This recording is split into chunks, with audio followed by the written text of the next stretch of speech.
ST कर्मचाऱ्यांच्या वेतनाच्या मुद्द्यावरून आता सरकारमधील मंत्र्यांमध्येच मतप्रवाह दिसून येत आहेत। राज्याचे अर्थमंत्री अजित पवार यांनी एसटी कर्मचाऱ्यांच्या पगाराबाबत परिवहन विभागासोबत बैठक घेत कसा मार्ग काढता येईल हे ठरवू असं स्पष्ट केलं। तसंच यावेळी बोलताना त्यांनी एसटीला कोरोना काळात दिलेल्या निधीचा मुद्दा देखील उपस्थित केला। कोरोना काळात एसटीला दरमहा 200 ते 250 कोटी रुपये द्यायचो असं त्यांनी स्पष्ट केलं।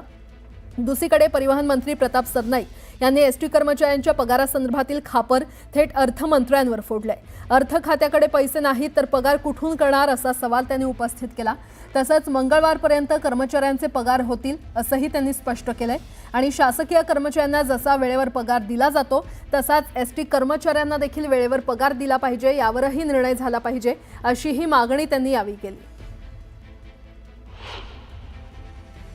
राज्याचे उपमुख्यमंत्री एकनाथ शिंदे साहेबांशी आणि सर्व संबंधित लोकांशी बोललो आणि एकनाथ शिंदे साहेबांनी वित्त खात्याच्या प्रधान सचिवाशी चर्चा करून हा पगार मंगळवारपर्यंत देण्याचं त्यांनी कबूल केले। परंतु शेवटी ह्या महिन्याचा निर्णय झालेला आहे। सातत्याने जर असे प्रश्न निर्माण होतील तर तेही योग्य नाही। त्यामुळे ह्या बाबतीतला निर्णय लवकरात लवकर होणं गरजेचं आहे की पगार जसा शासकीय कर्मचाऱ्यांना वेळेवर दिला जातो तशाच पद्धतीने एसटी कर्मचाऱ्यांना सुद्धा वेळेवर पगार दिला पाहिजे। यापूर्वी सुद्धा मी वित्त खात्याच्या अधिकाऱ्यांशी बोललो होतो की आमची जी मागणी आहे ती मागणी काही आम्ही अवास्तव मागणी करत नाही, वाढीव मागणी काही करत नाही। जे स्वतःचं आमचं आहे तेच आम्हाला द्या अशी आम्ही मागणी करत असताना ती जर वेळेवर पोहोचत नसेल तर शोकांतिका। आणि त्यात प्रामुख्याने अतिशय महत्त्वाची गोष्ट मला या ठिकाणी सांगायची आहे की आमच्या डिपार्टमेंटकडनं गेलेली फाईल वित्त खात्याच्या अधिकाऱ्यांकडनं परस्पर आमच्या डिपार्टमेंटकडे पाठवली जाते, वित्त खात्याच्या मंत्र्यांकडे सुद्धा पाठवली जात नाही। ही शोकांतिका आहे, तसं होता कामा नये। आता आपण 50% महिलांना तिकिटामध्ये सवलत दिलेली आहे। बाकीच्या पण दिव्यांगांना, ज्येष्ठांना, विद्यार्थ्यांना अशा काही आपण सवलती देतो। अनेक घटकांना त्याच्यामध्ये सवलती देतो आणि त्याच्यामध्ये याचा काही परिणाम त्याच्यात होत असेल पण सवलती देत असेल तर आम्ही त्याची रक्कम आहे ती बजेटमध्ये तरतूद करून त्यांना देत असतो।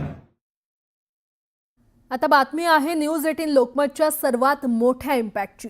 एसटी कर्मचाऱ्यांना उर्वरित 44% वेतन मंगळवारपर्यंत मिळणार आहे। एसटी कर्मचाऱ्यांच्या मार्च महिन्याचं वेतन फक्त 56% देण्यात आलंय, त्यामुळे मोठ्या प्रमाणात कर्मचारी नाराज होते। ही बातमी न्यूज 18 लोकमतनं लावून धरली होती आणि त्यामुळे एसटी कर्मचाऱ्यांना सर्वात मोठा दिलासा मिळाला। उपमुख्यमंत्री एकनाथ शिंदेंच्या पुढाकारानं पगाराच्या मुद्द्यावर तोडगा काढण्यात यश आलंय, त्यामुळे एसटी कर्मचाऱ्यांचं वेतन कपातीचं संकट आता दूर झालंय।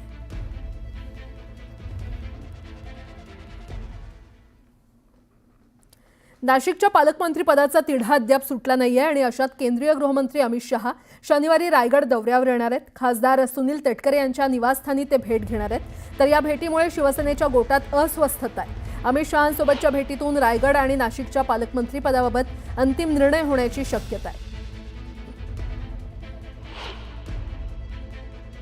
जरी नाशिक रायगडचा तिढा सुटलेला नसला तरी काम चाललेलं आहे। आम्ही मला म्हणजे मुख्यमंत्र्यांनी स्वतः लक्ष घालून तिथला जिल्हा नियोजनचं काय जो काही त्यांचं बजेट असतं ते आम्ही दिलेलं आहे, निधी दिलेला आहे, दोन्हीकडे निधी वाढवलेला आहे। 22,000 कोटी रुपयाची सगळीकडे तरतूद केलेली आहे। सुटे थोडासा धीर धरा।